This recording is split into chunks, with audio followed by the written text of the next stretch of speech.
السلام عليكم ورحمة الله وبركاته. الحمد لله والصلاة والسلام على رسول الله وعلى آله وصحبه أجمعين أما بعد. ആദ്യമായി അള്ളാഹുവിനെ സൂക്ഷിച്ചുകൊണ്ട് ജീവിക്കണമെന്ന് എന്നെയും തുടർന്ന് നിങ്ങൾ ഓരോരുത്തരെയും ഓർമ്മപ്പെടുത്തുകയാണ്, വസിയ്യത്ത് ചെയ്യുകയാണ്. അള്ളാഹു നമുക്ക് ഏവർക്കും അതിനുള്ള തൗഫീക്ക് നൽകി അനുഗ്രഹിക്കുമാറാകട്ടെ. ഇസ്ലാം സ്ത്രീകളെ പരിഗണിക്കാത്ത മതമാണ്. ഇസ്ലാമിൽ പുരുഷന്മാർക്കുള്ള സ്ഥാനം സ്ത്രീകൾക്കില്ല. സ്ത്രീകളുടെ അവകാശങ്ങളെ ഇസ്ലാം തടഞ്ഞു വെക്കുന്നു. ഇസ്ലാമിനെ പ്രതിക്കൂട്ടിൽ നിർത്താൻ കാലാകാലങ്ങളായി ശത്രുക്കൾ ഉന്നയിക്കാറുള്ള ആരോപണങ്ങൾ ഇങ്ങനെ നീളുന്നു. യഥാർത്ഥത്തിൽ സ്ത്രീകളെ ഏറ്റവും മഹനീയമായി പരിഗണിക്കുന്ന മതം ഇസ്ലാമാണ് എന്നുള്ളത് ഇസ്ലാമിക അധ്യാപനങ്ങൾ പരിശോധിക്കുമ്പോൾ ഏതൊരാൾക്കും വ്യക്തമായി മനസ്സിലാകുന്ന കാര്യമാണ്. സ്ത്രീകളെ ഏറ്റവും മഹനീയമായി പരിഗണിക്കുന്ന മതമാണ് ഇസ്ലാം. നബി സല്ലല്ലാഹു അലൈഹി വസല്ലം പറഞ്ഞു, അദ്ദുനിയ മതാഉൻ വഖൈറു മതാഇദ് ദുനിയ അൽ മർഅതു സ്വാലിഹ. അദ്ദുനിയ മതാഉൻ, ദുനിയാവ് ഒരു ആസ്വാദനം മാത്രമാണ്. വഖൈറു മതാഇദ് ദുനിയ അൽ മർഅതു സ്വാലിഹ, ദുനിയാവിലെ ഏറ്റവും നല്ല ആസ്വാദനം എന്ന് പറയുന്നത് ധർമ്മിഷ്ഠ പാലിച്ച് ജീവിക്കുന്ന സ്ത്രീയാണ് എന്ന് നബി സല്ലല്ലാഹു അലൈഹി വസല്ലം പറയുകയാണ്. സൂറത്തുൻ നിസാ ആരംഭിക്കുന്നത് തന്നെ സ്ത്രീയും പുരുഷനും ഒരു ആത്മാവിൻ്റെ ഭാഗമാണ് എന്ന് വിശദീകരിച്ചുകൊണ്ടാണ്. യാ അയ്യുഹന്നാസ്, ഹേ ജനങ്ങളെ, ഇത്തഖൂ റബ്ബകുമുല്ലദീ ഖലഖകും മിൻ നഫ്സിൻ വാഹിദ, നിങ്ങളെ ഒരു ആത്മാവിൽ നിന്ന് സൃഷ്ടിച്ച നിങ്ങളുടെ നാഥനെ നിങ്ങൾ സൂക്ഷിച്ചുകൊള്ളുക. വഖലഖ മിൻഹാ സൗജഹ, അവൻ അതിൽ നിന്ന് തന്നെ അതിൻ്റെ ഇടയെയും സൃഷ്ടിക്കുകയും ചെയ്തു. വബസ്സ മിൻഹുമാ റിജാലൻ കസീറൻ വനിസാഅ, അവൻ അതിൽ നിന്ന് ധാരാളം പുരുഷന്മാരെയും സ്ത്രീകളെയും അവൻ വ്യാപിപ്പിക്കുകയും ചെയ്തു. അങ്ങനെയുള്ള നാഥനെ നിങ്ങൾ സൂക്ഷിക്കുക എന്ന് അല്ലാഹു സുബ്ഹാനഹു വ തആല പറയുകയാണ്. സ്ത്രീകൾക്കും പുരുഷന്മാർക്കും സമൂഹ നിർമ്മിതിയിലും ഒരേപോലെ ബാധ്യതയുണ്ട് എന്നാണ് ഇസ്ലാം നമ്മെ പഠിപ്പിക്കുന്നത്. ഇസ്ലാമിക ചരിത്രങ്ങളിൽ നിന്ന് നമുക്കത് മനസ്സിലാക്കാൻ സാധിക്കുന്നതാണ്. ഖദീജ റളിയല്ലാഹു അൻഹ ഒരു വ്യവസായിയായിരുന്നു എന്നത് നമുക്കെല്ലാവർക്കും അറിയുന്ന കാര്യമാണ്. സ്ത്രീകളുടെ പങ്കാളിത്തം വൈജ്ഞാനിക രംഗത്തും വളരെ വലിയ മികവ് വെച്ചിട്ടുണ്ട്. ആയിഷ റളിയല്ലാഹു അൻഹ ഏറ്റവും കൂടുതൽ ഹദീസുകൾ റിപ്പോർട്ട് ചെയ്ത സ്വഹാബി വനിതയാണെന്ന് നമുക്കെല്ലാവർക്കും അറിയുന്ന കാര്യമാണ്. എന്നാൽ ഇവരെല്ലാം ഇത്തരം രംഗങ്ങളിൽ പ്രവർത്തിക്കുമ്പോഴും അവർ ഇസ്ലാമിക മര്യാദകളും അതിർവരമ്പുകളും ലംഘിക്കാതെയാണ് അവർ ഇത്തരം മേഖലകളിൽ പ്രവർത്തിച്ചിരുന്നത്. സ്ത്രീകളുടെ സുരക്ഷയ്ക്ക് ഇസ്ലാം വളരെ പ്രാധാന്യം നൽകുന്നു എന്നതുകൊണ്ടാണ് അത്തരം കാര്യങ്ങൾ ഇസ്ലാം വെച്ചിട്ടുള്ളത്. ഇസ്ലാമിലെ കുടുംബ വ്യവസ്ഥ സ്ത്രീകളുടെ സുരക്ഷയും അവകാശങ്ങളും സംരക്ഷിക്കുന്ന തരത്തിലാണ് വ്യവസ്ഥപ്പെടുത്തിയിട്ടുള്ളത്. സാമ്പത്തിക ഉത്തരവാദിത്തം പൂർണ്ണമായി പുരുഷനിൽ ഏൽപ്പിച്ചു.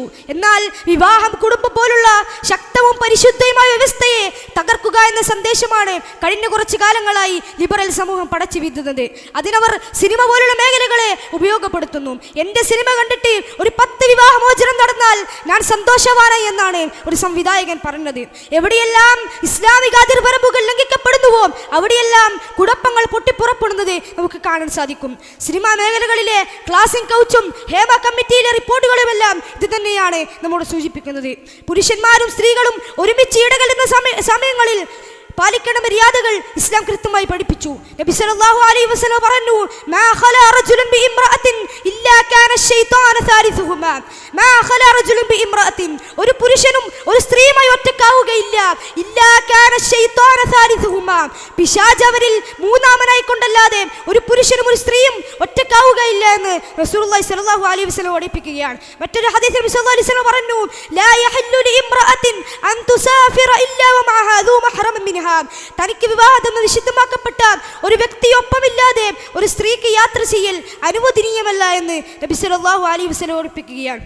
നിങ്ങൾ ജാഹിലിയ്യത്തിലെ സ്ത്രീകളെ പോലെ ആകരുതെന്നും നിങ്ങൾ മാന്യമായ വസ്ത്രം ധരിക്കണമെന്നും നിങ്ങളുടെ മക്കനകളിലൂടെ താഴ്ത്തിയിടണമെന്നും ഖുർആൻ കൽപ്പിക്കുന്നതായി കാണാം. അള്ളാഹു പറയുന്നു, യാ അയ്യുഹൻ നബി, ഓ പ്രവാചകരെ, കുൽ, നബിയെ താങ്കൾ പറയണം, അസ്വാജിക, തങ്ങളുടെ ഭാര്യമാരോട് പറയണം, വ ബനാതിക, താങ്കളുടെ മക്കളോട് പറയണം, വനിസാഇൽ മുഅ്മിനാത്ത്, വിശ്വാസികളുടെ ഭാര്യമാരോട് താങ്കൾ പറയണം, യുദ്നീന അലൈഹിന്ന മിൻ ജലാബീബിഹിൻ, അവർ തങ്ങളുടെ മൂടുപടങ്ങൾ അവർ തങ്ങളിലൂടെ താഴ്ത്തിയിട്ട് കൊള്ളട്ടെ. അതവർ തിരിച്ചറിയപ്പെടുവാനും ഉപദ്രവിക്കപ്പെടാതിരിക്കുവാനും അതാണ് അവർക്ക് ഏറ്റവും അനുയോജ്യമായിട്ടുള്ളത്. അല്ലാഹു ഏറെ പൊറുക്കുന്നവരും കരുണാനിധിയുമാകുന്നു. നിങ്ങൾ നിങ്ങളുടെ വീടുകളിൽ കഴിഞ്ഞുകൂടുകയും ചെയ്യുക. പഴയ അജ്ഞാത കാലത്തെ സൗന്ദര്യ പ്രകടനം പോലുള്ള സൗന്ദര്യ പ്രകടനം നിങ്ങൾ നടത്തരുത്. പ്രിയ സഹോദരങ്ങളെ, നമ്മുടെ രക്ഷിതാവ് നമുക്ക് വെച്ചിട്ടുള്ള അതിർവരമ്പുകൾ നമ്മൾ ഒരിക്കലും ലംഘിക്കാൻ പാടില്ല. നമ്മുടെ പ്രിയപ്പെട്ട പ്രവാചകനും അദ്ദേഹത്തിന്റെ അനുയായികളും ആയ സ്വഹാബത്തും തങ്ങളുടെ സ്ത്രീകളുടെ വിഷയത്തിൽ വളരെ ഈർഷ്യത കാത്തു സൂക്ഷിച്ചവരായിരുന്നു. ഒരിക്കൽ സഅദ് ബിൻ ഉബാദ റളിയല്ലാഹു അൻഹു പറഞ്ഞു, ലൗ റഅയ്തു റജുലൻ മഅ ഇംറഅതി ലദറബതുഹു ബിസ്സൈഫി ഗൈറ മുസ്ഫിൻ അൻഹു. എൻ്റെ ഭാര്യയോടൊപ്പം ഞാനൊരു അന്യപുരുഷനെ കണ്ടാൽ ഞാൻ അവരെ വാളുകൊണ്ടായിരിക്കും നേരിടുക എന്ന് സഅദ് ബിൻ ഉബാദ റളിയല്ലാഹു അൻഹു പറഞ്ഞപ്പോൾ പ്രവാചകൻ പറഞ്ഞു, അത്തഅജബൂന മിൻ ഗൈറതി സഅദ്. സഅദിന്റെ ഈർഷ്യത കണ്ടിട്ട് നിങ്ങൾക്ക് അത്ഭുതം തോന്നുന്നുണ്ടോ?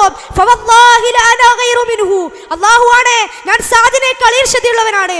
വല്ലാഹു അഗൈറു മിന്നി. അല്ലാഹു എന്നേക്കാൾ ഈർഷ്യതയുള്ളവനാണ്. സ്വന്തം പരിരക്ഷയുള്ള സ്ത്രീകളെ സംരക്ഷിക്കാത്തവരെ ദയ്യൂസുകൾ എന്നാണ് പ്രവാചകൻ സല്ലല്ലാഹു അലൈഹി വസല്ലം വിശേഷിപ്പിച്ചത്. സോഷ്യൽ മീഡിയകളിലും സ്റ്റാറ്റസുകളിലും സേവ് ദി ഡേറ്റുകളിലുമൊക്കെ സ്വന്തം വീട്ടിലെ സ്ത്രീകളെ പ്രദർശന വസ്തുവാക്കുന്ന ലജ്ജ നഷ്ടപ്പെട്ട സമൂഹമായി നമ്മുടെ സമൂഹം മാറിക്കൊണ്ടിരിക്കുകയാണ്. സഹോദരങ്ങളെ, നമ്മുടെ മക്കളുടെയും നമ്മുടെ ഭാര്യമാരുടെയും സംരക്ഷണം നമ്മുടെ ഉത്തരവാദിത്തമാണ്. ഇസ്ലാമിക മര്യാദകൾ അനുസരിച്ച് ജീവിക്കാൻ നമുക്ക് സാധിക്കണം. ലിബറൽ സംസ്കാരങ്ങളെ ചവറ്റുകൊട്ടയിലേക്ക് വലിച്ചെറിയുവാൻ നാം തയ്യാറാവണം. നമ്മുടെ സമൂഹത്തിലെ സ്ത്രീകളുടെ സുരക്ഷയ്ക്ക് അത് അത്യാവശ്യമാണ്. ഇസ്ലാമിക മൂല്യങ്ങൾ ഉയർത്തിപ്പിടിക്കുന്നവരായി ജീവിതത്തെ മുന്നോട്ട് കൊണ്ടുപോകാൻ അള്ളാഹു നമുക്ക് ഏവർക്കും തൗഫീഖ് നൽകി അനുഗ്രഹിക്കുമാറാകട്ടെ. വസല്ലല്ലാഹു വസല്ലം അലാ നബിയ്യിനാ മുഹമ്മദിൻ വആലിഹി വസഹ്ബിഹി അജ്മഈൻ. സുബ്ഹാനക അല്ലാഹുമ്മ ബിഹംദിക അഷ്ഹദു അൻ ലാ ഇലാഹ ഇല്ല അൻത അസ്തഗ്ഫിറുക വഅതൂബു ഇലൈക്. അസ്സലാമു അലൈക്കും വറഹ്മത്തുള്ളാഹി വബറകാതുഹു.